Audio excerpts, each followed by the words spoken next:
I sat with Alaki Kouassi today, talking about how her childhood has helped her define what a safe space means to her. Enjoy today's episode in the corner, heart-to-heart conversations.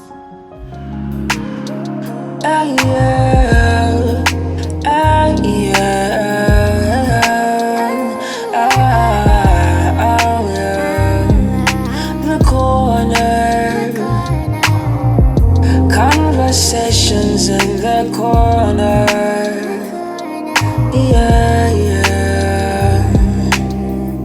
Heart to heart with the people having conversation. The corner, conversation in the corner.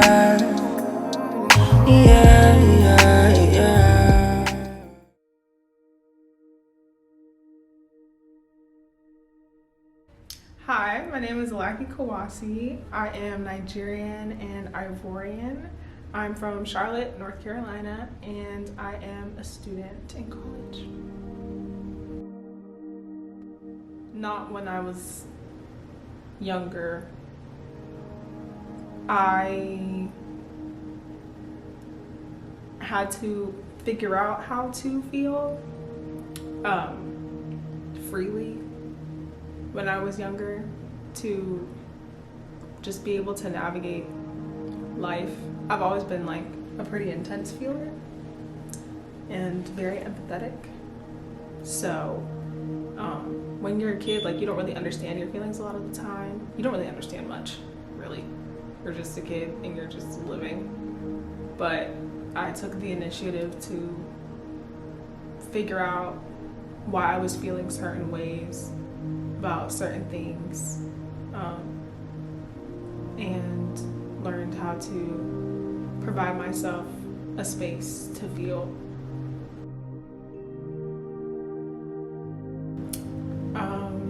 Well, since I did that for myself, I've built a mindset that I have to feel about myself, because that's just how it was. There was really nobody when I was younger. I didn't have you know what, actually, I'm lying.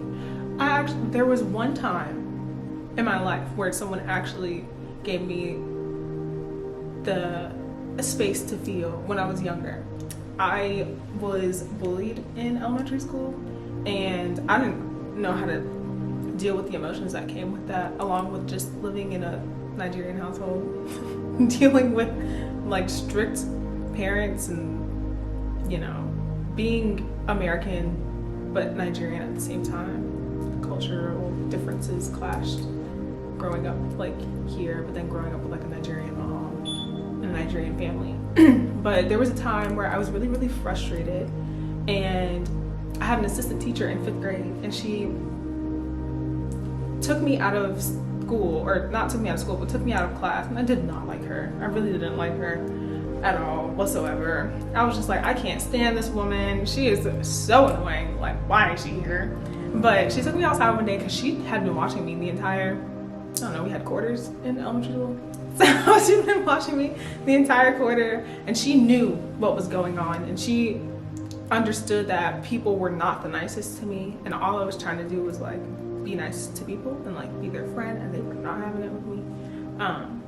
So she took me outside one day, and she told me to there was a really big tree outside of like the elementary school building, and she told me to take all of my frustration out on the tree. I was like, why are we outside? Like, we were just in class learning math. Science is the next subject. That's my favorite. Why are we outside? Why did you bring me to a tree? What are we doing? And she was like, I want you to take out all your frustration on this tree. And I looked at her like she was crazy, because I was like, I'm like this big, the tree about this big. You want me to fight it? That's what you want me to do. Okay. And I was just looking at her like, she was like, well, and I was like, okay. And I fought a tree. I did. Did I win? No. I lost. Obvious, it's a tree. I can't win that. But that was the first time that anyone has ever given me the space to feel angry and frustrated. Like, as a Nigerian person, you don't have that freedom when you grow up. That's not an emotion that you can feel freely around your parents or like in your household. You can't like slam doors, you can't express your frustration at all, period. Your frustration itself is silenced. Like it's almost like it's shunned, like it's not allowed. Because why are you frustrated when I'm, telling you to do this, that, and the third? You have no right to feel that way. So this nice lady that I despised so much for no reason in 5th grade gave me that space to do that. And like I broke branches and I kicked the tree, and I did it until I was extremely exhausted. And she was like, "Do you feel better now?" And I was like, "I guess." And that was the first time someone ever gave me like a space to feel freely. Outside of that, now, like I did the rest myself as a child. So I didn't really have very reliable friends and stuff. Household didn't feel the most emotionally like safe. So I just created my own sanction for myself. But how I grew from that, like I said, I had the mindset that I had to do it by myself. So when it came to making interpersonal relationships with people, especially not like after not trusting people from being like tormented with them, I had a difficult time allowing myself to feel freely with them. And some people did try to give me a safe space, but I denied and declined profusely until I learned how to be okay with accepting good things from people with good intentions in my life. So yeah, like I would say, like in my last romantic relationship, my ex-boyfriend gave me a pretty safe space to feel, and in the relationship that I'm in now, like I have a free space to feel completely 100% freely, and I'm grateful for that. Yeah.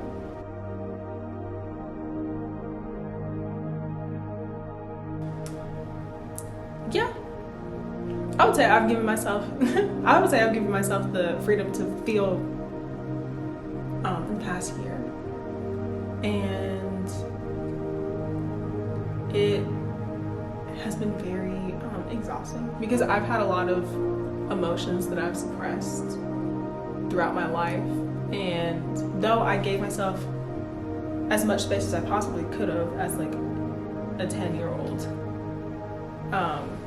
I have learned, that there were other things that I didn't give myself the space to feel out as time had gone on. So recently I have, and it's been really interesting doing that, especially with people wanting to be around me while I'm doing that, because I'm just used to literally handling my emotions on my own. Like I don't deal with them with people.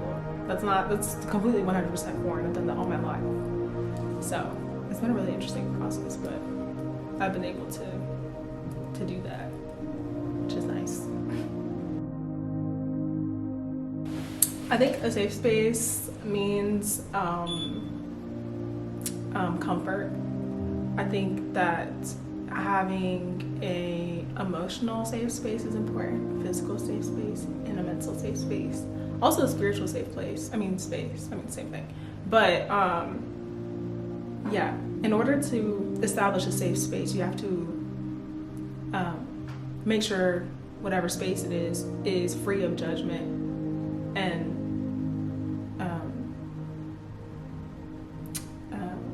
you have to be able to be like comfortable in that space with yourself. So like if you're in a season of like hardship and you just like on autopilot and you're not giving yourself the time and the space literally to like just feel whatever you feel about your situation or your circumstance, in order to do that you're just gonna have to like literally stop and slow down and just do some self-reflection and be able to feel okay with how you feel right then and there, and understand that how you feel in the moment is not forever. Like, a lot of people don't understand that feelings aren't really like definite states of being. Like, just because you feel happy today doesn't mean you're gonna feel happy in like 5 minutes. Like, feelings come and go, and so I feel like depending on like your season or like what's going on, you can hold on to certain feelings more than others. Like, in hardships, you can hold on to like the negative emotions and negative feelings, and sometimes you just have to like take a step back and feel it and release it so you can keep going. You know, they can be overwhelming at times, but I think with safe spaces, you just have to release. Like, a safe space is a place to release, to vent, to rant, to cry, to like be angry, to like scream at a pillow, you know. So you just get it out. You can be free of whatever you've been holding in. I would say indirectly and unintentionally I am. I don't really know how. If I thought about it, I would assume that based on the things that I did for myself when I was younger and how I've evolved through those practices over time,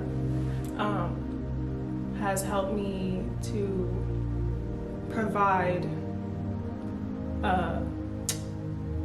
like a comfortable type of energy for people to just kind of confide in me and tell me certain things that they wouldn't tell anybody else, or things like that.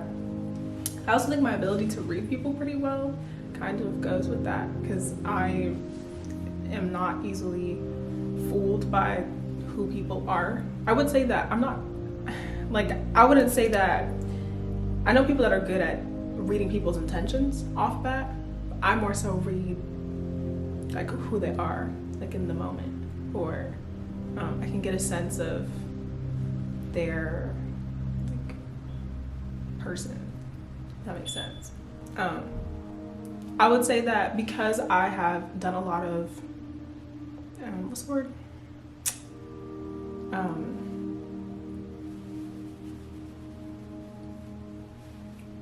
I've done a lot of I've done a lot of shadow work and like trauma reprocessing and stuff like that since I was 12. I give off the impression that I'm pretty self-assured, and people tend to find comfort in that too.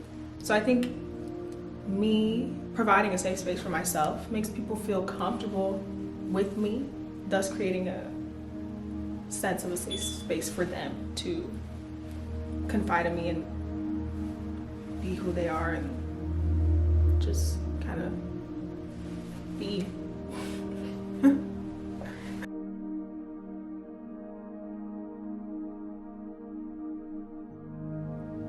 It made me feel insecure about my emotions. It confused me about how I really felt, because I would say that people that were supposed to give me safe spaces when I was younger, or even just people that were supposed to be my friend and stuff like that, when they didn't provide that for me, it was like invalidating in a way. Because I mean, when you're young, sometimes you don't really understand how you feel about certain things. So when someone can provide a safe space for you to even discover that, or like talk through it, or you know, get to the root of whatever you're feeling, it can be really helpful. It made me feel like insecure, like I was out here in the world by myself. Like I was like, ooh, wait a minute, I have all these feelings and I can't like find a place to like feel through them, and that's not really ever a good feeling. I would say that people have provided me a safe space, and because I learned how to feel freely by myself and create a safe, protected space for myself, it was difficult for me to accept those safe spaces that were offered to me. But now that I've grown and I'm like an adult, I can now accept those safe spaces from other people, especially with the ability to kind of feel the person out and know whether I'm able to, you know, like unpack or unload certain things with certain people.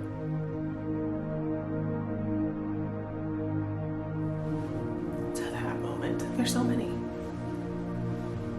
I didn't know who to share things.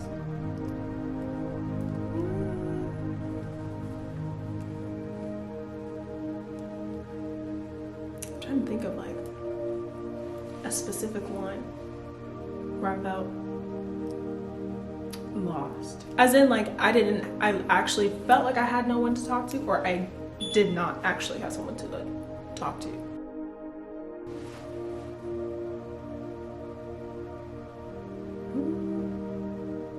It's hard to think of one because I've always felt like that for the most part. I can say generally, you asked how it made me feel. It made me feel like I was on my own, isolated but not by choice, lonely. Because when you have a lot of emotions and feelings and thoughts, and when they get really overwhelming and you feel like you have no one to get them out to, it can feel lonely. I mean, I've personally learned, like I said, how to create safe spaces for myself through like artistic expression, like writing and like just kinetic movement and dancing and singing and all that. But at times when I would like think about, oh, who can I talk to about this? I would have no one in my head. It would reinforce a very heavy feeling of loneliness. So I would say that's probably how it feels.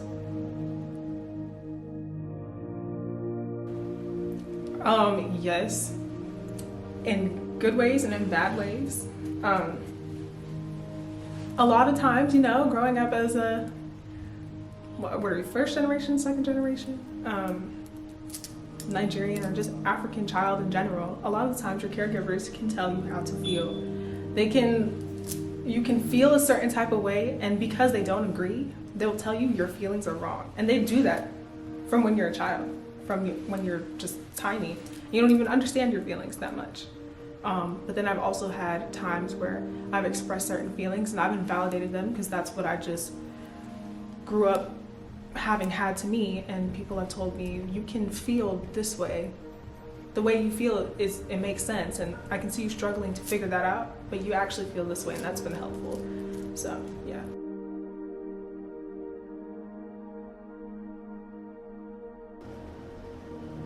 I'm proud of my growth as a person.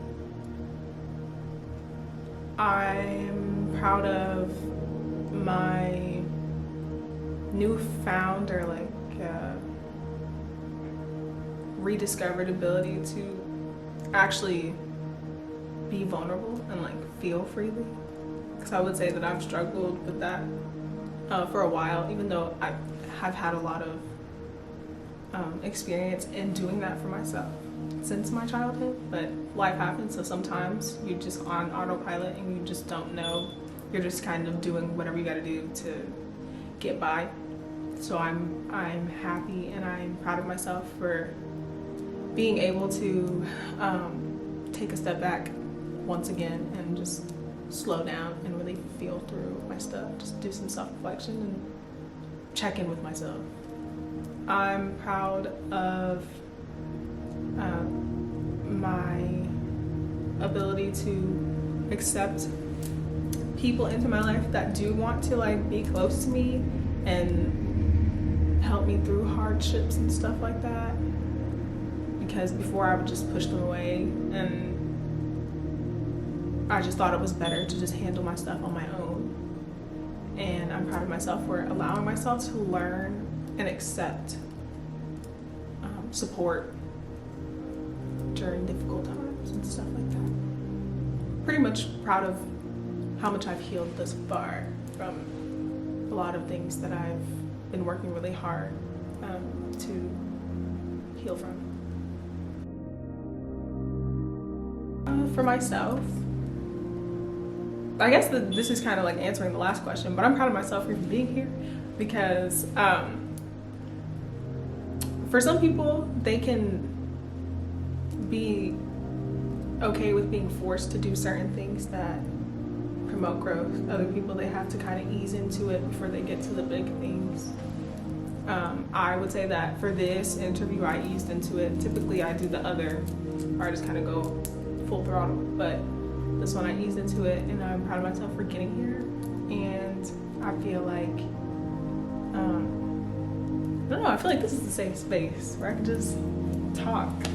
And I think that's kind of what I can like take away from that. Also, I think it's pretty cool that you can create these spaces for other people to feel safe enough to like actually express themselves and talk about how they feel, period, about something big, small, or whatever, because I think that's important. A lot of people don't get that chance to do that, so I think it's pretty cool that we're giving people the chance to just be unapologetically themselves and just be. I guess for other people, I would say just take time to feel yourself out. You don't have to have everything figured out, but if you know that you're a fast-paced person and you don't take the time to slow down, just try it and see what happens. And for some people, that's really intimidating and scary, because when you do take the time to like feel, you're facing yourself in a way that can be really uncomfortable, especially if you're not used to it. But it will definitely be helpful in the long run, and you will learn a lot about yourself that you may have never known before. You might even find things that you really like about yourself, really don't like about yourself, and once you do that, you have the ability to change whatever you want about yourself, as long as you can learn how to feel safe with yourself.